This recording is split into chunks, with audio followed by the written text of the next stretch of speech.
इनेलो महिला प्रदेश महासचिव सुनैना चौटाला ने कहा कि इलाहाबाद चुनाव में चुनाव आयोग द्वारा खर्च राशि को तय किया जाता है, लेकिन जिस तरह वहां पर पैरामिलिट्री फोर्स और अन्य खर्च चुनाव में किए गए वो नियमों का सरासर उल्लंघन था। इन खर्चों का आम जनता पर बोझ पड़ता है। पेट्रोल और डीजल के दामों में बढ़ोतरी करके जनता पर बोझ लादा गया है। इस तरह देश तरक्की नहीं कर सकता। शिक्षा, स्वास्थ्य और सुरक्षा की सरकार द्वारा गारंटी दी जानी चाहिए, लेकिन शिक्षा के नाम पर सरकारी स्कूलों को बंद किया जा रहा है और निजी स्कूलों को बढ़ावा दिया जा रहा है। स्वास्थ्य के नाम पर सरकारी अस्पतालों में डॉक्टरों और दवाइयों की कमी हो गई है। इसी तरह सुरक्षा के नाम पर आज बहन बेटियों के साथ बलात्कार और अन्य घटनाएं घट रही हैं। उन्होंने कहा कि अब सरकार द्वारा बुजुर्गों की पेंशन काटने का भी काम किया जा रहा है। यदि किसी परिवार की 1.5 लाख रुपए की आय है तो उस परिवार के बुजुर्ग को पेंशन न देने का फैसला सरकार द्वारा लिया गया है, जबकि बुजुर्गों के सम्मान में पेंशन योजना लागू की गई थी। बुजुर्गों के सम्मान के लिए प्रदेश के लोगों को एकजुट होना होगा। सरकार का ये दायित्व बनता है कि वो युवाओं के लिए रोजगार उपलब्ध करवाए। रोजगार उपलब्ध न होने के कारण प्रदेश के युवा दर दर की ठोकरें खा रहे हैं। छोटे बड़े उद्योग धंधे बंद होने की कगार पर है, जिससे हमारी जीडीपी में कमी आई है। युवाओं ने प्रदेश में जजप्पा को जन्म देने का काम किया है और अब वही जजप्पा पार्टी भाजपा पार्टी का साथ देकर युवाओं के साथ कुठाराघात कर रही है।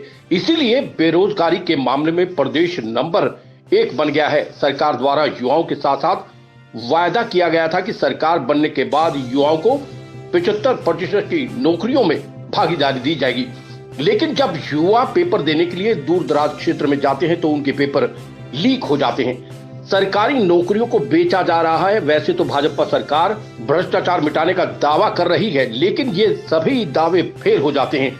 वो अपने कार्यकर्ता रणबीर की पत्नी कमला की 17वीं पर गांव कुंडल में पहुंची थी।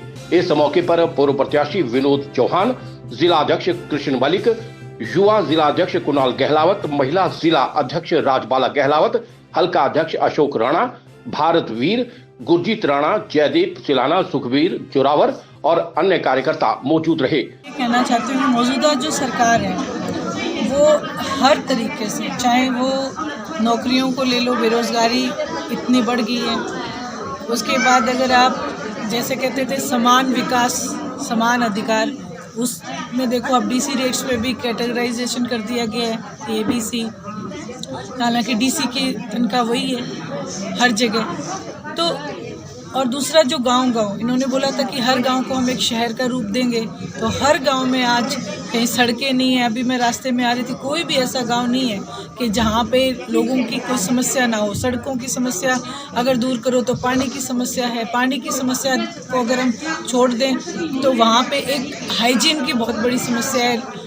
अस्पतालों में डॉक्टर नहीं है।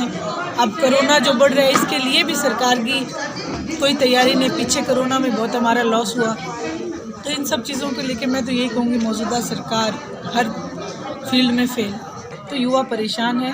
युवाओं से मेरी गुजारिश है कि वो सही चुनाव करें, क्योंकि वैसे तो युवाओं ने जेजेपी को जन्म दिया, लेकिन वो भी भारतीय जनता पार्टी के साथ मिलके सारे युवाओं के ऊपर ही कुठाराघात करने का उन्होंने काम किया। सरकार ने वायदा किया था युवाओं से भी कि भी 75% हमारे युवा उनको कार्य मिलेगा, लेकिन आज जब परीक्षा देने भी वो जाते हैं तो उनकी परीक्षा लीक हो जाती है, पेपर लीक हो जाते हैं, पेपर बेच दिए जाते हैं। सरकारी नौकरियों का भी इतना बड़ा स्कैंडल बेचने के ऊपर आपने देखा होगा।